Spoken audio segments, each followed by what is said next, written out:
जब लकड़ी खाती के पास जाने से, लोहा लोहार के पास जाने से, सोना सुनार के पास जाने से, मिट्टी कुम्हार के पास जाने से इज्जत पा लेती है, उसी प्रकार से मैला वस्त्र भी धोबी के पास जाने से उसको सम्मान इज्जत मिलता है। वो उसके मैल को धो डालता है।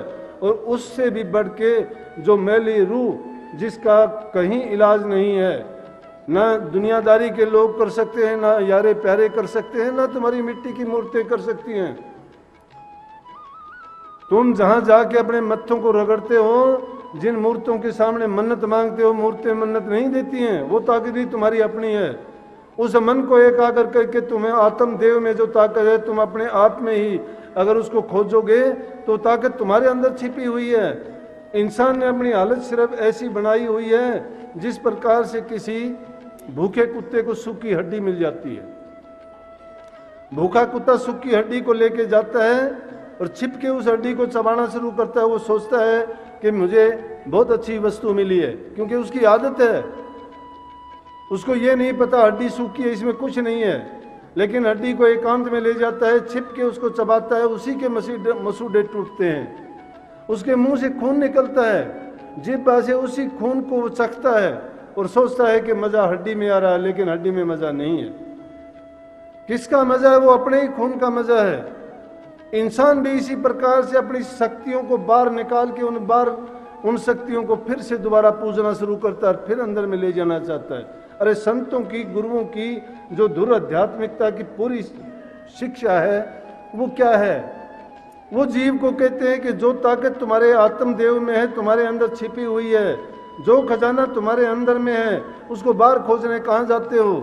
ना रब मक्के ना रब तीर्थ, तेरी बुक्कड़ के अंदर है, वो बैठा हुआ है। वेद पुराना पढ़ पढ़ थक के सिजदे कर दे घस गए मत्थे, ना रब तीर्थ ना रब मक्के, तेरी बुक्कड़ देवी से चोर चोर। वो चोर तुम्हारे बुक्कड़ के अंदर छपा हुआ है। बुक्कड़ कहाँ है? तुम्हारे हृदय में है, तुम्हारे ख्यालात में है, तुम्हारे विचारों में है।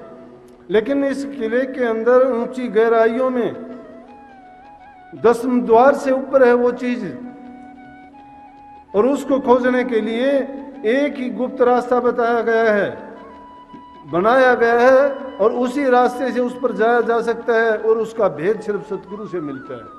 इसीलिए कहिए तस्मै श्री गुरुवे नमः। इसलिए गुरु को नमस्कार करो।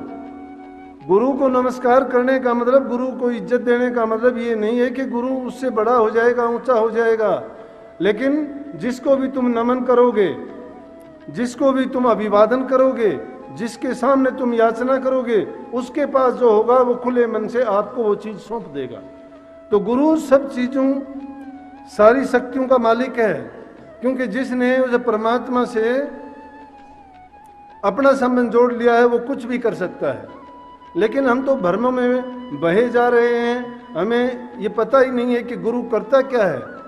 एक देखा देखी के रूप में गुरु बना लेते हैं, और फिर जो गुरु कहते हैं उस वचन की पालना तक करते नहीं है।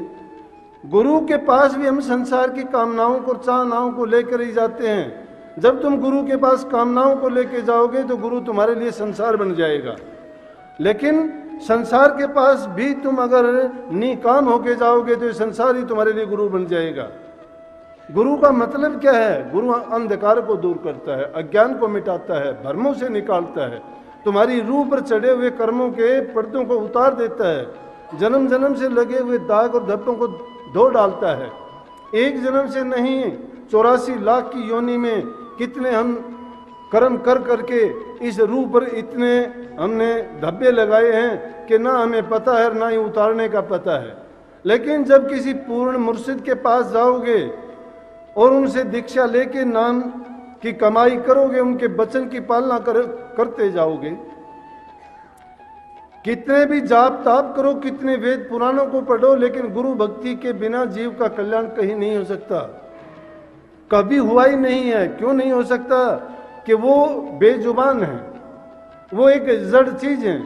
उनके पास जितना है वो पढ़ने से तुम उतना ही जान सकते हो, लेकिन गुरु के पास तुम्हारे मनों में जो भ्रम पड़े हुए हैं, जो अज्ञान है, उन पर्दों को हटाने के लिए बार बार गुरु के पास जाओगे बार बार अपनी व्यथा उनको सुनाओगे तो गुरु आपके कर्मों को धो डालता है।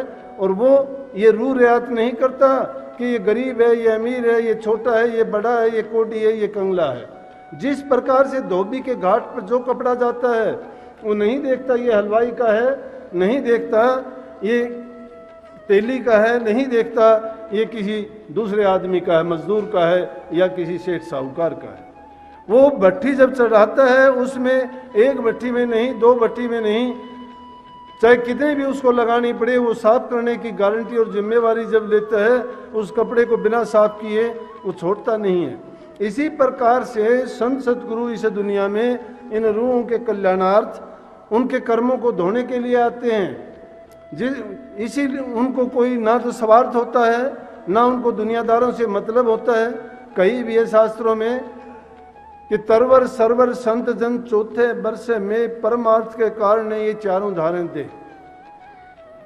ये चारों चीज परमार्थ, इतने कितनी और भी काफी ऐसी चीजें हैं जो परोपकार और परमार्थ के लिए इस संसार में आती हैं, जिनका उनका अपना खुद का स्वार्थ नहीं होता। लेकिन आज दुनिया में अगर देखते हैं ना तो धर्म भी आडंबर बन चुके हैं, धर्म भी व्यवसाय बन चुके हैं, धर्म भी पाखंड के गढ़ बन चुके हैं और उससे संसार के जीवों का आकाश होता है।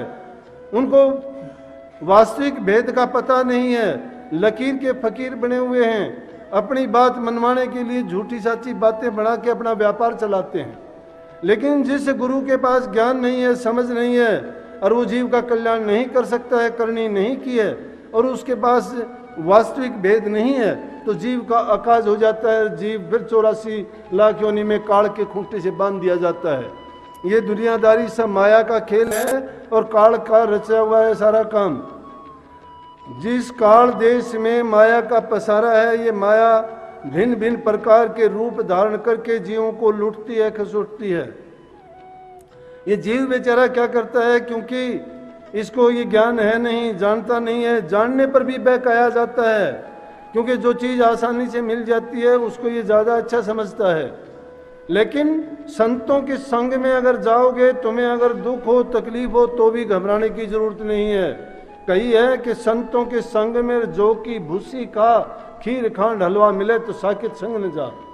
संतों के संग में जाके अगर जौ के छिलके की भी रोटियां मिल जाए ना, उसमें भी तुम्हें वो शांति मिलेगी कि तुम्हारी रूह पर कोई किसी प्रकार का दाग धब्बा नहीं लगेगा। मन में जब शांति होगी, संतोष होगा, प्रेम होगा, उसमें किसी प्रकार की लालसा, तड़पना या किसी प्रकार के भी रोग या विपत्ति वाली चीज नहीं होंगी कि जरूर को दुखदाई हो। परंतु अगर तुम खीर खांड अच्छा खाना खाते हो और साकित दुष्ट आदमियों का संग करते हो, दुष्ट आदमियों का संग नहीं करना, वो तो अगर दिख जाए तो रास्ता ही बदल लेना चाहिए। बुरे आदमियों से कितनों से बचना चाहिए। बेटा नालायक तजो तजो निलज्जी नार, तजो निलज्जी नार तजो सन्यासी कामी, नौकर नमक हराम तजो तजो अन्यायी सामी, गुरु अधर्मी तजो तजो चेला अड़सेटा और पिता अधर्मी तजो तजो नालायक बेटा। अगर इतनी चीज ये नालायक हैं, काम की नहीं है, तो उनको तजने में दोष नहीं होता। धर्म तो ये सिखाता है कि आदमी सच्चे मार्ग पर चले, परोपकार के काम करे, तन से सेवा करे, मन से हरि का सिमरण करे। अगर आपके पास धन है तो उस धन से दूसरों के लिए कल्याण के काम, पुण्य के काम और किसी की सहायता करो, क्योंकि जरूरत से ज्यादा जो भी चीज होगी वो इंसान को बर्बाद करती है, बुरे रास्ते पर चला देती है।